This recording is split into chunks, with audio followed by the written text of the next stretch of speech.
आस्था हर धर्म में, आस्था हर कर्म में, आस्था हर घर में, आस्था हर दर में, आस्था हर राह में, आस्था हर चाह में, आस्था हर भाव में, आस्था सद्भाव में।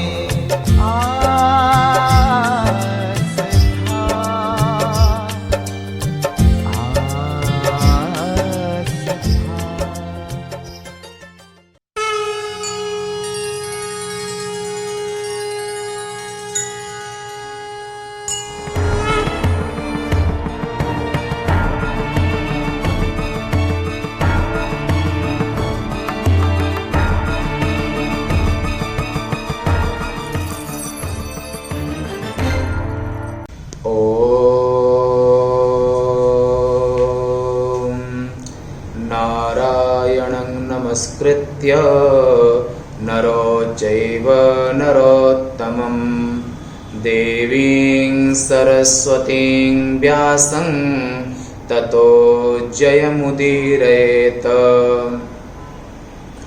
आज दिनांक 8/7/2020 क्रमशः प्रस्थानत्रयी मीमांसा के अंतर्गत ब्रह्मसूत्र प्रस्थान में उपनिषद आश्रम उज्जैन से ब्रह्मसूत्र के चौथे अध्याय में आप तृतीय पाद में श्रवण कर रहे हैं। कल तृतीय पाद के पहला अधिकरण श्रवण किया था, अर्चराद अधिकरण।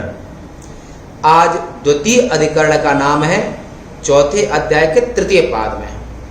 इस अधिकरण का नाम है वायवादिकरणम और ये सूत्र यहाँ पर इस अधिकरण का सूत्र एक ही है। तो इस अधिकरण के पूर्व पक्ष में पाठक्रम को वरीयता दी गई है। सिद्धांत में पाठक्रम का बाध करके अर्थक्रम को प्राथमिकता दी गई है। यही दोनों पक्षों में फल भेद है। स एतं देवयानं पंथानम असाद्य अग्निलोक मागच्छति स वायुलोकम स वरुणलोकम स इंद्रलोकम स प्रजापतिलोकम स ब्रह्मलोकम। इस प्रकार की कौशिक की उपनिषद में देवयान मार्ग की व्यवस्था है। तद्वत ते अर्चिषम अभिसंभवन्ति। अर्चिषो अहरः आपूर्यमाण पक्षाद यन षड उदंगेति मांसास्तान मासेभ्यः संवत्सरम संवत्सरात् आदित्यम आदित्यात् चंद्रमसम चंद्रमसो विद्युतम तत्पुरुषो अमानवः स एतान ब्रह्म गमयति इत्यादि। इन दोनों श्रुतियों के आरंभ में अग्नि का पाठ प्राप्त होता है। पश्चात कौशिक की श्रुति में वायु का पाठ प्राप्त होता है। वह क्या अर्चिरात्मक अग्नि के पश्चात पढ़ना चाहिए अथवा संवत्सर से परे।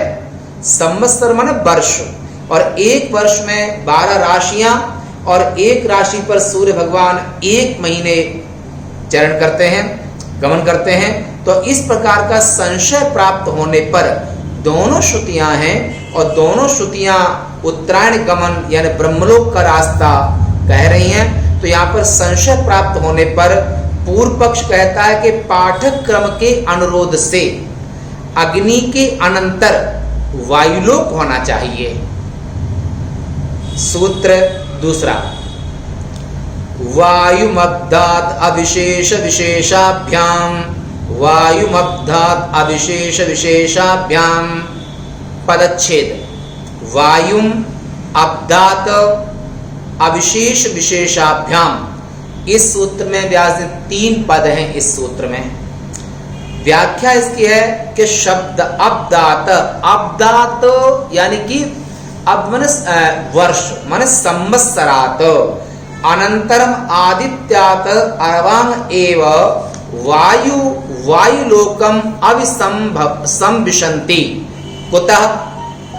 अविशेष विशेषाभ्याम कौशितकी श्रुतौ वायोः कुतश्चित् आनन्तर्यम् अरवात्वं व विशेषो न ज्ञायते। तद वाचक पदाभावात् तथा बृहदारण्य के यजुर्वेदीय अरण्यक श्रुति में बृहदारण्य के यदा वै पुरुषो अस्मात् लोकात् प्रयति, अस्मात् लोकात्, ये बृहदारण्य उपनिषद का 4-10-1 माने चौथा अध्याय 10वां ब्राह्मण पहली कंडिका।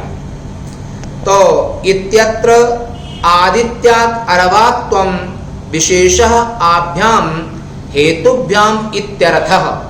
हिंदी में इसका ये भाव होगा कि संवत्सर के पश्चात, यानी कि जब सगुण विद्या की उपासना का प्रसंग चल रहा है, जो गृहस्थ में है, तो गृहस्थ व्यक्ति इष्टापूर्त कर्म के बल पर, इष्टापूर्त कर्म कुर्वन्ति स्वर्गं जयति, इष्टापूर्त कर्म जो गृहस्थ करते हैं वे स्वर्ग पर विजय प्राप्त कर लेते हैं, माने स्वर्ग लोक जाते हैं।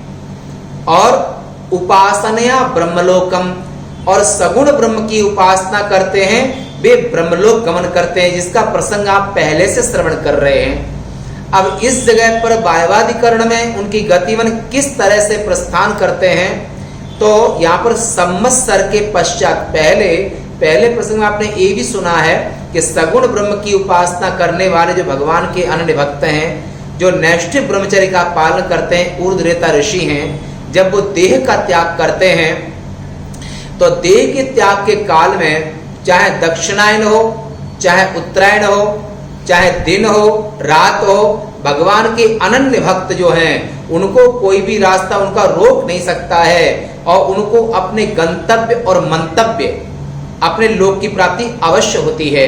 ये आपने पहले अधिकरण में पहले आप इसका निर्णय सुन चुके हैं। अब इसमें संवत्सर के पश्चात तथा आदित्य लोक से पूर्व, माने सूर्य का भेदन करके, और माने आदित्य लोक से पूर्व वे वायु लोक में उपासक प्रवेश करता है। इस देह से निकलता है तो दिन के अभिमानी देवता को, दिन के अभिमानी देवता से वो मास के अभिमानी देवता माने शुक्ल पक्ष अभिमानी देवता को, और शुक्ल पक्ष के अभिमानी देवता से वो उत्तरायण के अभिमानी देवता को प्राप्त होते हैं। और फिर उससे ये जो क्रम जो आपने पहले सुना है, उस क्रम से ये जो सगुण ब्रह्म की उपासना करने वाले ऊर्ध्वरेता ऋषि हैं, वो इस रास्ते से कौशिक की शाखा के हिसाब से वो ब्रह्मलोक तक पहुंचते हैं। तो ऐसे वायुलोक में उपासक प्रवेश करता है, क्योंकि कौशिकी में सामान्य रूप से वायु का पाठ है, अर्थात श्रुति में वायु किसके अनंतर तथा किसके पूर्व है, इस प्रकार का कोई ज्ञापक पद यहाँ पर नहीं। और बृहदारण्य के जो उपनिषद है उसमें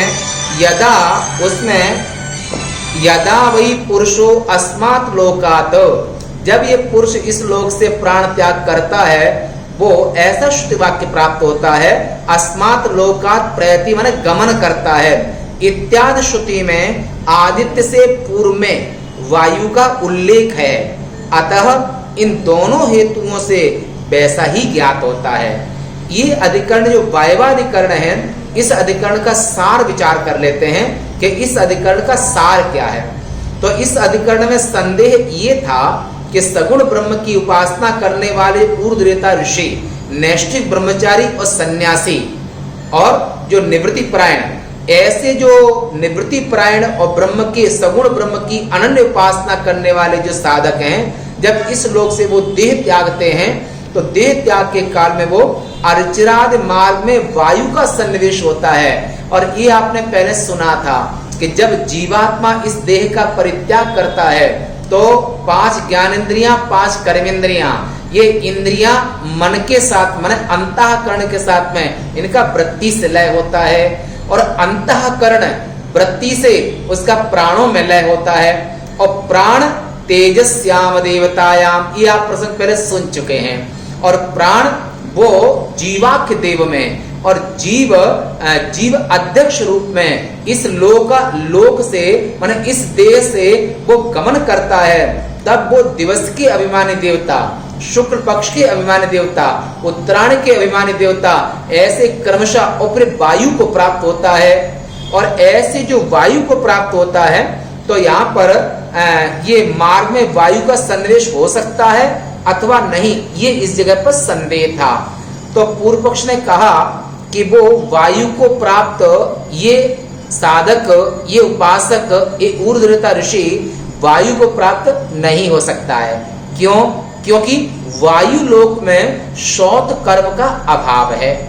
सिद्धांत में अर्चिरादि मार्ग में वायु का सन्निवेश करना चाहिए, क्योंकि वायु के छिद्र से निकल करके, क्योंकि प्राण भी वायु है, प्राण भी वायु है और सूर्य ही प्राण स्वरूप और समष्टि जो सूर्य भगवान है वे जो जीवों के अंदर में वे वायु बन करके माने हिरण्यगर्भ ही माने जो प्राणो ब्रह्म इत्युपासित भगवान ने सृष्टि की और सृष्टि करने के साथ में ब्रह्म प्राण बन करके जीव रूपेण प्राविशत, वे जीव बन करके प्राण बन करके और सबके शरीरों में प्रवेश कर गए। जो प्राण माने ब्रह्म का साकार विग्रह का नाम प्राण है।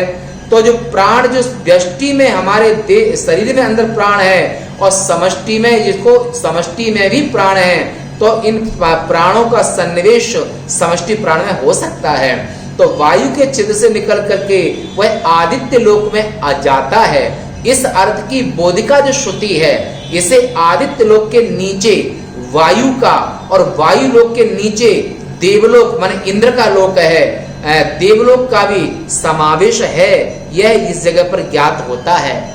और ये कठिन ग्रंथ हैं, इनके कई पेजों में भाष्य हैं, पर यहाँ पर जो आप श्रवण कर रहे हैं वो अति संक्षिप्त व्याख्या देवदर्शन मास श्रवण कर रहे हैं। और विशेष जिनको देखना है तो जो वेदव्यास जी महाराज के सूत्रों पर आचार्य शंकराचार्य जी का भाष्य द्रष्टव्य है और उस पर रत्न प्रभा टीका भी देखने योग्य है और आनंदगिरी टीका भी देखने योग्य है। विशेष विस्तार से जानने की इच्छा है तो वहां पर, यहाँ समय का बहुत अभाव है। हमारे साधकों का ऐसा संकल्प था कि हम केवल वहां का सार जानना चाहते हैं, इसलिए कलेवर विस्तार भय से हम ज्यादा व्याख्या ज्यादा चीज को नहीं लेते हैं और इनको संक्षिप्त करके थोड़े में बताने का प्रयास करते हैं। आज की सेवा यहीं तक। ओम।